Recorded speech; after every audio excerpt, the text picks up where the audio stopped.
Greetings and welcome to Education in Focus, powered by Chalkboard News. I'm Dan McCaleb, Vice President of News and Content at the Franklin News Foundation, which publishes chalkboardnews.com. Chalkboard is a news website dedicated to issues related to K-12 education. Joining me again today is Brendan Clary, Chalkboard's editor. How are you, Brendan? I'm doing pretty well today, Dan. How about you? I am doing fine, thank you. We are recording this on Monday, August 14th. Brendan, cyberattacks have been an ongoing concern among school districts and a host of other public and private entities. Cyber criminals, for example, have successfully hacked into the Los Angeles Unified School District, stealing the personal health records and student assessment records of students. Now the U.S. Department of Education is working with the Department of Homeland Security and school districts across the country to try and tighten up cybersecurity efforts. Tell us what's going on here. Yeah, it's increasingly been a big problem of, these school districts will have their defenses tested by bad actors who want to get information. And usually I think that's to hold them for ransom. Say, if you don't give us this much money, then we, $1 million in crypto or whatever, then we'll post all of this information that we've gotten on the dark web and basically, hold people hostage. And that's what happened recently in Minneapolis. That's what happened last year in Los Angeles Unified School District. These people will take the student information, very private stuff, and then say, if you don't pay us, then we're going to release this on the dark web. And so there's the standard practice, I think, is to not pay that because you don't have any guarantee that they're not just going to release it anyway and also run with the district's money. But that has become, this is the first time that I'm aware of that the White House has sort of said, here's our, the White House, the Department of Homeland Security, their specific cybersecurity unit, basically coming together with the Department of Education and having this cybersecurity summit, this more unified approach to trying to bolster the nation's defenses when it comes to schools, protecting themselves from doing this. So from cybersecurity threats, essentially. So, the Homeland Security Secretary Mayorkas said that cybersecurity threats have expanded to every community, every institution. And so there's grants there to help schools beef up their technology, to ramp up their defenses against these sort of cyber attacks. And I think that, I think part of their approach here is also awareness. If school districts aren't aware of the threats that are out there, they might not be ready when something like this happens. So that's sort of the tone that, was struck here is, students should be able to go to school and have their personal data protected. So it was sort of the first unified strategy, I call it a counteroffensive, essentially, of let's fight back against these bad actors who are trying to take money. And sort of there are these high-profile instances, but you just never know when something like that is going to happen, when somebody's going to try to take over a school district and their system. And there's different kinds of attacks, too. You can...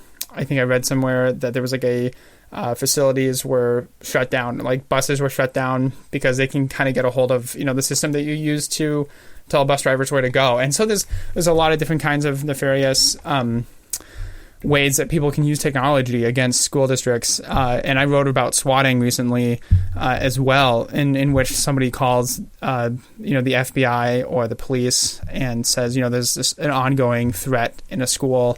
And so that is, a kind of a different emerging threat that I think we'll see a little bit more of a unified response to as it kind of gains prevalence as, that sort of thing. But when I was writing about it, there wasn't a unified count of how many swatting incidents there are. So it's kind of, it seems like these responses are happening as the technology is emerging. There's more actors who are trying to target schools for ransomware. So that's, I think, where this is kind of coming in context. So, Brendan, I know you're not a cybersecurity expert yourself.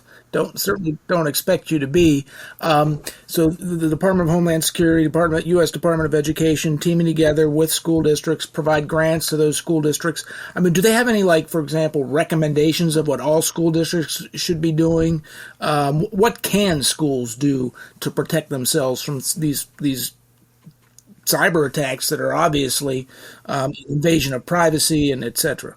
Right. I think that there was a lot of different resources that were released during that cybersecurity summit. So there's a lot of different kinds of considerations. I think they had stressed 5 of them, and I'm trying to remember which ones they were. I know that they use the analogy of like a fire drill. Like, you need to make sure that, like, this is going to happen at some point. You don't know when.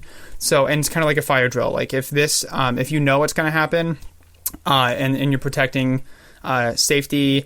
And think about it that sort of way. So that's sort of the analogy that they use in these documents of thinking about it, and what was repeated from the podium as well. That was a good way of thinking about it for districts. That you need to know what to do when this does happen. Hopefully it doesn't, but when it does, this is like the protocol. So I think that is the sort of the context. I think another recommendation was, make sure that this is sort of future-proof. Whatever kind of IT systems you have, you want to set yourself up for success, 5 years down the road, 10 years down the road, and that's good practice.